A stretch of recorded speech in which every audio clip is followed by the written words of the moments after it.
Hey guys, yeah, I was explaining. I thought I was doing a video instead. I was doing Facebook stupid short video. But anyway, so we have this Dodge Ram here, and long story short, customer yesterday is at the cemetery, in line to enter the actual cemetery, and all of a sudden her brake pedal goes straight to the floor, and then she's trying to pump and nothing, right? The truck is barely braking.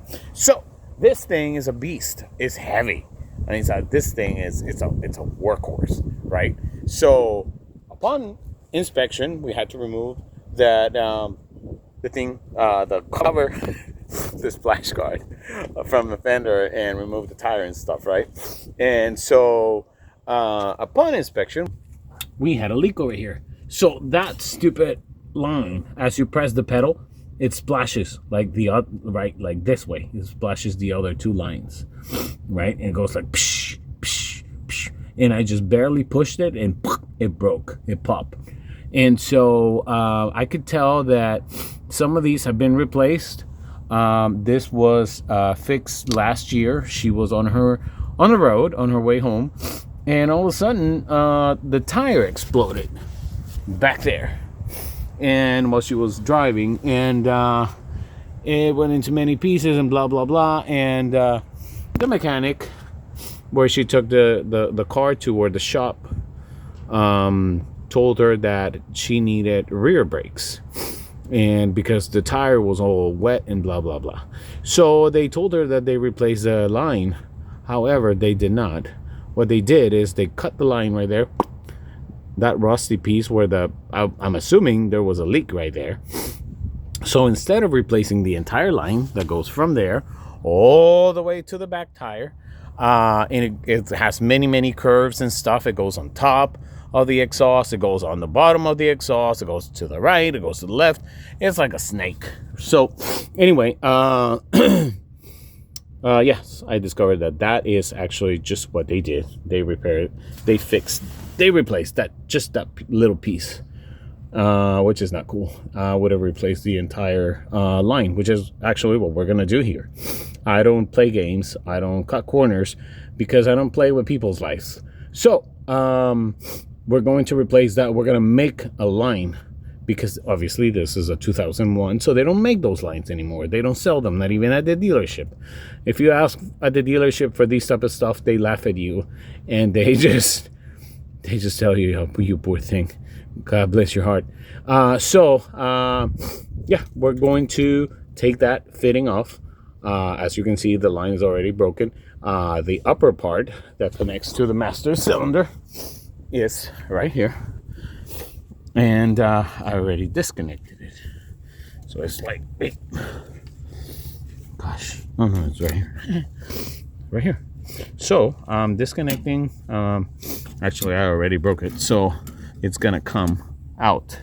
I'm going to fish it out. And most likely we're going to replace the other ones too, because the other ones are very rusty. And we don't want Janet to have any other issues with the braking system. So yeah, that's what we're gonna do. And then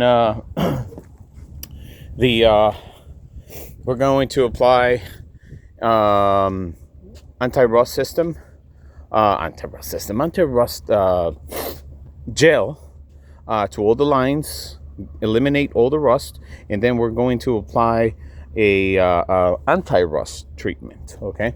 And last year when the tire popped, it messed up her bed that I had just painted, and it broke these arms right here.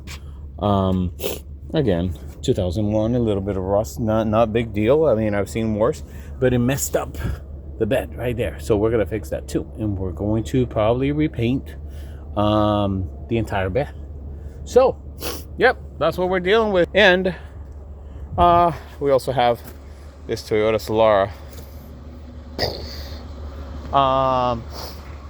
typical Toyota crap, charcoal canister, perch, solenoid, hoses, headache, Toyota. This is a 2006. It needs lower control arms, brakes. It needs sway bar links. God. And then we have the final headache. Today we have a 2018 Jeep Cherokee. It came with old battery, dead battery. And let's see what else. It's got several issues, which we are fixing little by little. Injectors, spark plugs, ignition coils, you name it, sensors. But it's got, in its defense, it's got 229,000 miles. So, for a Jeep, one of my friends was driving to Michigan, and she has a Jeep Wrangler, and has 100 and something thousand miles. And guess what? One of the lifters springs or rockers, spring rockers, whatever, apparently it broke. According to the mechanic who's checking it out. And I don't know, it's kind of hard for me to, I would have to see it to believe it, really. But anyway, so yeah, I'm working on this stuff.